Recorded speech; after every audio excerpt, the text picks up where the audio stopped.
Hola, ¿qué tal? Mi nombre es Eric Barajas y estás escuchando El Otro Lado. Sé que han pasado 3 meses desde la última vez que les traje algo, pero pues ya estoy aquí de nuevo, ¿ok? Solo espero que todavía haya gente que pues le interese escuchar esto. Muchas gracias, y es así. Si me estás escuchando después de tanto tiempo, gracias. No había grabado porque me enfermé y pues bueno, ahora intento traerles contenido nuevo. Perdón si hay ruido de fondo, está lloviendo muy macizo, pero está bien, eso creo que le va a dar bastante profundidad a este episodio. El día de hoy volveremos a tocar temas siniestros de nuestro país, así que les he traído otras 3 historias acerca de México. Pero antes de continuar, les recuerdo que ya tenemos camisetas del Otro Lado Podcast. Estas playeras son algo muy especial, pues no solamente se ven bien, sino que también brillan en la oscuridad. Consigue la tuya antes de que se acaben. Ahora sí, los dejo con el episodio de hoy. Cuando se habla acerca de fenómenos paranormales, asesinatos y casos sin resolver, es muy común no pensar en nuestro propio país. Es más común pensar en Estados Unidos o cualquier otro lugar del mundo, menos aquí. Pero la verdad es que, para ser justos, México también alberga una gran y variada lista de sucesos inexplicables y casos sin resolver. Y esta noche te contaré 3 de esas historias. Y antes de comenzar con la primera, debo decir que incluso para mí fue muy difícil volver a buscar información de esto. Me generó cierto trauma cuando yo era un niño. Y estoy muy seguro de que no fui el único que sufrió con esto. Nuestra primera historia de la noche es el caso de Selene Delgado. La mayoría de las personas que tuvimos nuestra infancia a finales de 1990 e inicios de los 2000 recordaremos vívidamente esto. Una mañana de sábado como cualquier otro. Te levantaste para desayunar y ver tus caricaturas favoritas, y al encender el televisor lo primero que ves es el horario infantil de Canal 5, repleto de todos esos buenos programas que disfrutaste en tu infancia, tales como lo eran quizás Batman, Mucha Lucha, Dragon Ball Z, Las Chicas Superpoderosas o Sailor Moon. Pero de pronto, mientras estaban en comerciales, tú escuchabas lo siguiente. XHGT Canal 5, al servicio de la comunidad. Pedimos ayuda para localizar a Víctor Gama.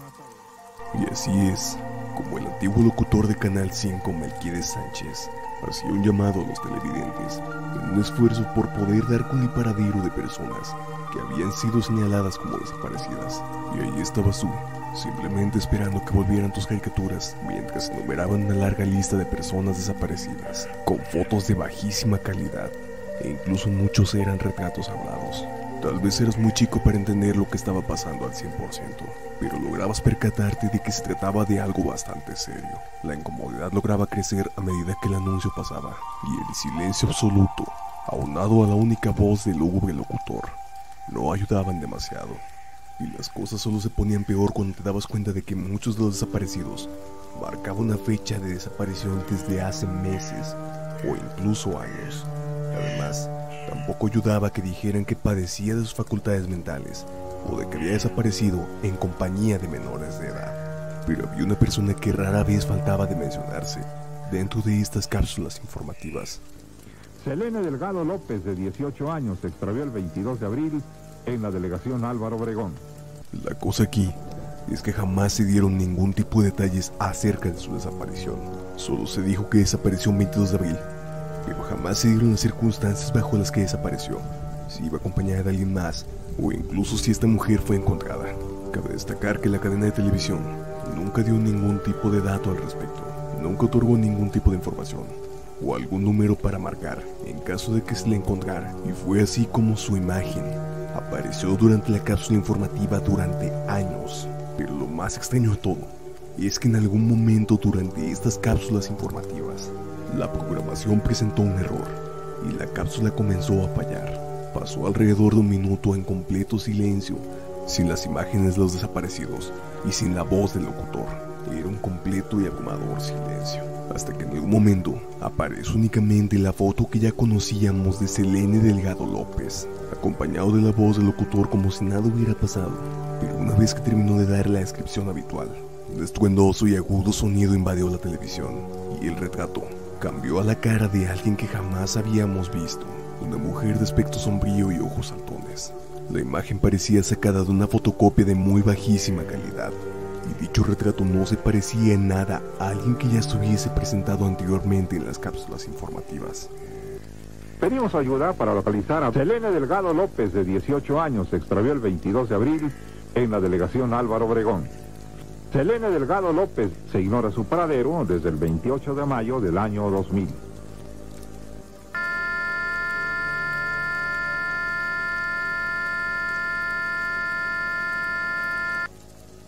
Canal 5 jamás quiso hablar al respecto, y a día de hoy realmente seguimos sin saber quién era esa persona, si Selene Delgado realmente existió, o si lo que miles de personas presenciaron ese día fue simplemente un fallo en la señal.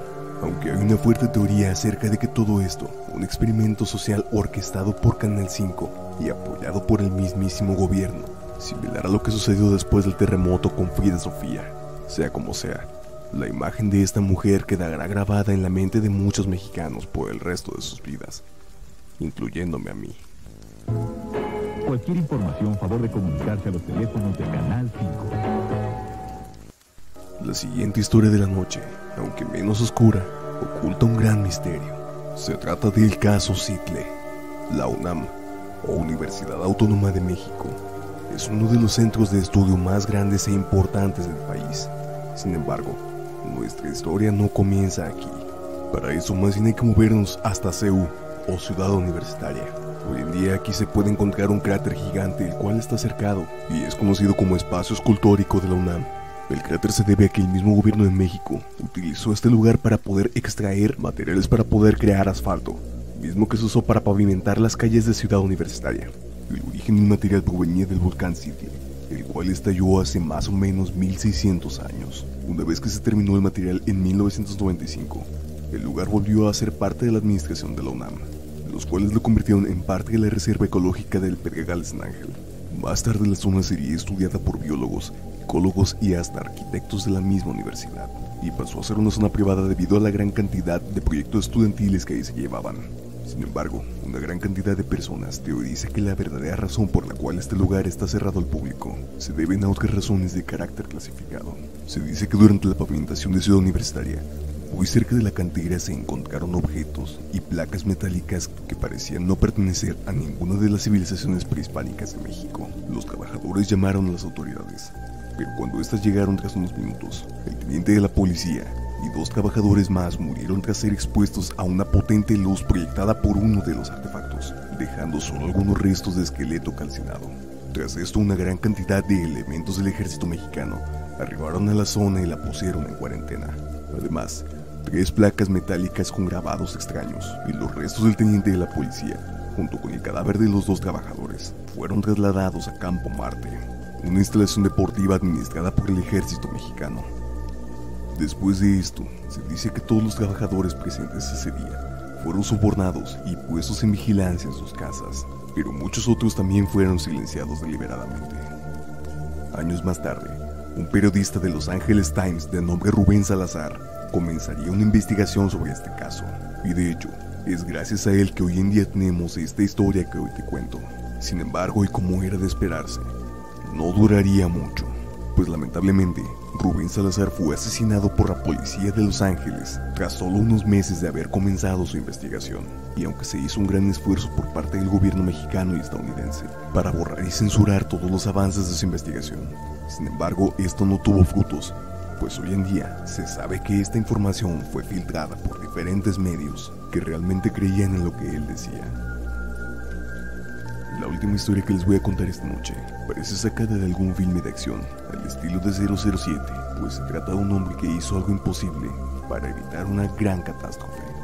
Estoy hablando del agente 10B. Quizás para muchos sea difícil de creer, pero al igual que nuestros vecinos del norte, el gobierno mexicano tiene en sus filas su propia división de inteligencia, algo así como la CIA pero mexicana. Pero esta división no es nada nueva, lleva operando una gran cantidad de décadas, y los cimientos de esta provienen prácticamente desde finales de la Revolución Mexicana, pues a tan solo unos años de haber terminado la Revolución Mexicana, el país pasaba por un proceso de consolidación del territorio, el sueño por un futuro mejor y la soberanía nacional estaba muy arraigado en la mente de los habitantes de aquel entonces. Esto tarde o temprano llevó al país a implementar políticas que atentaban contra los intereses de grandes empresas transnacionales, lo cual fue repudiado por el país vecino del norte.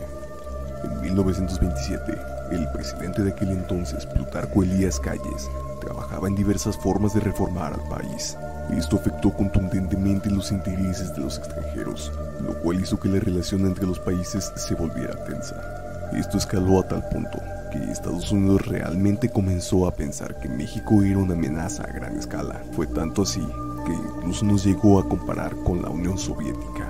Y prueba de esto es que en algún punto el secretario de Defensa Frank Kellogg escribió lo siguiente: el gobierno de México es verdaderamente bolchevique y está intentando expandir la doctrina comunista no solo a los países de Centroamérica, sino también a Sudamérica y parte del sur de los Estados Unidos. La tensión entre los países no mejoró con la implementación de la reforma agraria y con el nuevo establecimiento de relaciones comerciales entre México y la Unión Soviética, además del nuevo programa de refugiados de guerra y políticos perseguidos de México. Todo esto llegó a tal punto que Estados Unidos incluso comenzó a crear planes para una intervención militar. Sin embargo, dicha intervención nunca se llevó a cabo. Esto debido a que los planes fueron frustrados por un hombre del cual jamás se dio la identidad. Simplemente se le etiquetó con el nombre clave de Agente 10B. Y fue este mismo personaje quien logró filtrar todos los documentos acerca de la invasión extranjera, evitando de este modo un conflicto mayor. Prácticamente todo lo que se sabe de este personaje es lo que hoy te cuento, pues toda la información que se tiene acerca de este agente ha sido clasificada o eliminada. Se desconoce si este operador era un hombre, una mujer o incluso si siquiera era de nacionalidad mexicana. Sin embargo, décadas más tarde, cerca de 300 documentos escritos y enviados por el agente 10B fueron desclasificados.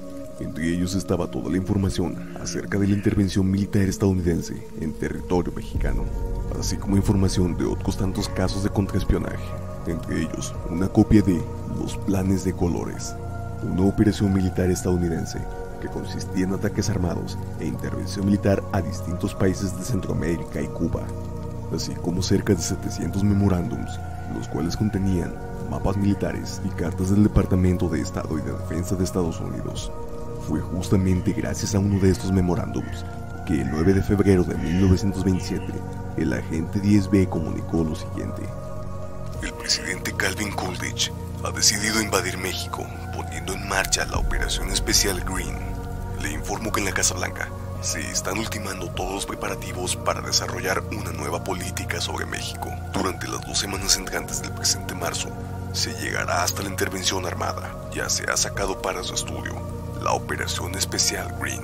Respetuosamente, 10B.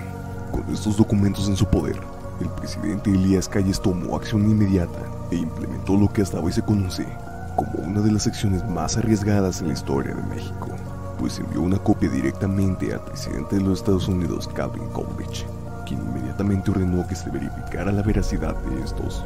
Junto a la copia de los documentos, Elías Calles escribió lo siguiente: los siguientes documentos fueron entregados a las autoridades mexicanas sin haber sido requeridos. Como un gesto de buena voluntad, se los devolvemos. Para estas alturas, Estados Unidos ya tenía una fuerte red de espionaje por toda la República Mexicana, y se sospechaba que la persona que había filtrado los documentos pertenecía a la misma. Sin embargo, y a pesar de una intensa investigación, jamás se dio con el paradero de nuestro agente. A raíz de los documentos filtrados, Estados Unidos y México iniciaron relaciones de negociación bilaterales. Por su parte, Estados Unidos prometió jamás volver a invadir el territorio mexicano, y México accedió a revelar todos los nombres de sus agentes encubiertos, con la única condición de que todos fueran deportados y jamás pudieran ser enjuiciados, además de que cualquier operador que estuviera en prisión fuera liberado y enviado a México inmediatamente. La osada acción del presidente Calles dio frutos y todos los agentes regresaron a México. Por su parte, el agente 10B envió su último reporte fechado el 23 de mayo de 1927. Después de eso, desapareció por completo, dejando así su identidad en el anonimato hasta el día de hoy. Pero definitivamente, este personaje jugó un papel definitivo en la historia de México y en la lucha por nuestra soberanía nacional. Y antes de terminar, como siempre los dejaré con una historia de nuestra audiencia. Recuerda que si quieres que tu historia aparezca en este programa, mándalo vía Instagram a _el otro lado podcast y en Facebook como el otro lado podcast. Sin más que agregar, los dejo con la historia de esta noche. La historia de esta noche es traída por Dani. Esta historia pasó en el 2021 y hasta la fecha de hoy no encontramos alguna explicación de lo que vimos. Parecía que todo iba a ser un día normal en la universidad y que todo iba a salir muy bien. Pero antes de que comenzara la siguiente clase, dos de mis amigos recordaron que no tenían el material. Entonces nos dijeron que iban a ir a comprarlo en la papelería La Telles. Nosotros le dijimos, está bien, aquí los esperamos. En ese entonces mi mejor amiga estaba sentada enfrente de mí. Así que ella se volteó en lo que llegaba el maestro. Se volteó hacia donde estaba yo y comenzamos a platicar. De cualquier tema, realmente hablábamos de bastantes temas y siempre ha sido así que nos desviamos de alguno. Pero constantemente ella volteaba hacia atrás, en donde estaba una banca vacía. Y se quedaba un buen rato así mirando hacia atrás. Y yo le decía, ¿está todo bien? ¿Qué pasa? Ella me contestó, sí, está todo bien, solo que escuché que alguien me habló, que alguien mencionó mi nombre. Y le dije, no, nadie me ha mencionado tu nombre, nadie te ha hablado. Dijo, está bien. Entonces volvimos a seguir con la plática normalmente. No pasó ni un minuto cuando volvió a voltear hacia atrás, donde estaba la banca. Y volvió a decir, volví a escuchar que me hablaron. Todavía no llegaba ni siquiera el maestro, y todos los del salón estaban muy callados, como normalmente son. Entonces yo le volví a confirmar que nadie me había hablado, que yo no había escuchado a alguien que le hablara. Dijo, sí, es que realmente escucho que alguien me habla, que alguien me menciona, pero no había nadie en ese lugar. Como que una sensación en mí comenzó como que a incomodarse un poco, pero porque yo sé que cuando a veces uno escucha que le hablan, realmente pueden ser espíritus o demonios que tratan de comunicarse. Es por eso que a lo mejor algunas personas no lo pueden escuchar, porque solo se dirigen hacia ti. No es alguien que esté vivo realmente. Solo sé eso porque me ha pasado muchas veces, más de las que puedo contar. Yo le dije, no te preocupes, mira, no hay que hacerle caso a esto. Pero yo sabía realmente por qué era. Pero igual no le quise dar mucha importancia. Y volvimos a hablar. No volvió a pasar ni un minutito. Volvió a hacer lo mismo. Ya me estaba un poco incomodando la situación. Ya eran varias las veces, ya habían pasado en un lapso de tiempo unas 6 o 7 veces. En eso le dije, mira, no te preocupes. Ya. En eso volvió una vez más a pasar. Y en eso va entrando el maestro. Ya le mencionamos que mis dos compañeros aún no regresaban de la papelería. Ya se habían tardado bastante realmente. Le dije, ok. Pues no sé, le comenté al maestro. Dijo que estaba bien, que no había ningún problema. Luego de eso, ya iba a media clase. Me empecé a preocupar por mis compañeros porque no habían llegado aún. Pero en eso, no sé, en un momento en la clase me dio por mirar la puerta, que siempre está abierta, siempre la mantienen abierta. Entonces veo como uno de esos amigos que fueron a la papelería pasa. Lo miré con la misma ropa que tenía, la misma mirada, no tenía cubrebocas, pero lo vi pasar. Dije, pues ya va a entrar a clases. Pensé que mi otro amigo venía atrás, como siempre están juntos, pero pasó de largo. Me dio curiosidad Más aparte, quería ir al baño. Así que inmediatamente me paré de mi lugar. Me acerqué a la puerta y me asomé hacia la dirección donde había visto que se había ido. Y me quedé un poco parada y en shock porque no entendía dónde estaba. Sí hay ahí como una entrada que puedes ir directo a la otra parte, pero yo recordé que estaba tapado por muchas cosas como bancas, mesas, trabajos de otros compañeros, no se podía pasar por ahí. Me dio un poco de escalofrío y un poco de miedo el pensar que él podría estar ahí o que no lo había visto en ese momento.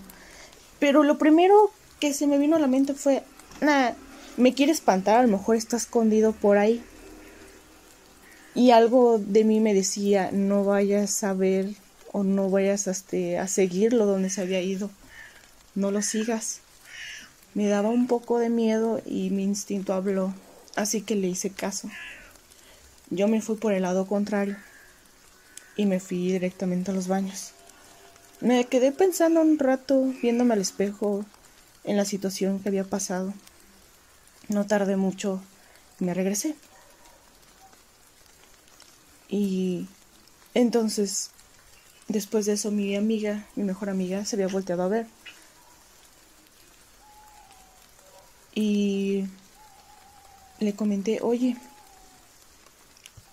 creo que no sé si mi mente me haya jugado alguna broma o haya visto mal, pero creo que acabo de ver a nuestro amigo pasar y no venía con mi otro amigo, no venían los dos juntos. Y me dijo, yo te iba a preguntar lo mismo, yo también lo vi, pero yo no le vi la cara. Ah, caray, le comenté. ¿Cómo que no le viste la cara? Dijo, no, realmente le vi la cara negra y sin nada. Yo le comenté que yo sí había alcanzado a verlo bien, así. Yo sí le miré todo, de sus ojos, la boca, todo. Y dije, pero es que tiene la misma ropa. Y aquellos aún no llegan. No han llegado. Se terminó la clase. No sé qué estaban haciendo, pero llegaron. Tenía una inquietud yo y un poco de miedo también ella. Así que cuando llegaron, le dijimos, hey, ven. Le dije, mira, puede sonar un poco loco, pero pasó esto y esto. Le expliqué la situación y de cómo es que yo fui a la puerta y al momento de no encontrarlo, me dio miedo y mejor me fui por otro lado. Entonces le pregunté, ¿tú no pasaste en ese momento o sí? Él me comentó que no. Le dije, ¿me lo prometes que no pasaste? Me dijo, te lo prometo.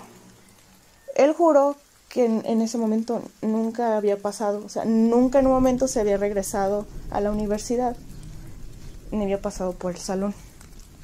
Porque cuando regresaron vinieron los dos juntos y nunca se separan.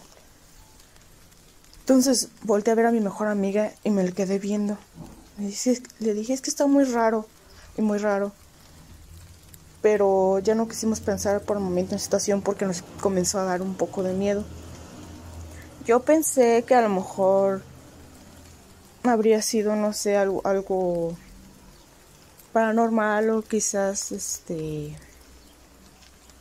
algún multiverso que se haya cruzado, no lo sé, realmente no le encuentro alguna explicación, pero seguimos volviendo a hablar de eso durante varios días y cada vez me daba más miedo, más bien, corrijo, nos daba miedo pensar que fue eso, porque yo sí lo vi bien y ella no le miraba el rostro. Y yo realmente pensaba que pues yo era la única que lo había visto, pero ahora que otra persona me confirma que también fue quien lo vio, sí da un poco de miedo. Muchas gracias por acompañarnos esta noche. Recuerda que si te gustó el video, por favor dale like y comparte con todos tus amigos. Además, suscríbete y no olvides golpear esa misteriosa campanita. Por mi parte, esto ha sido todo. Yo soy Eric Barajas y nos veremos de nuevo aquí, en el otro lado.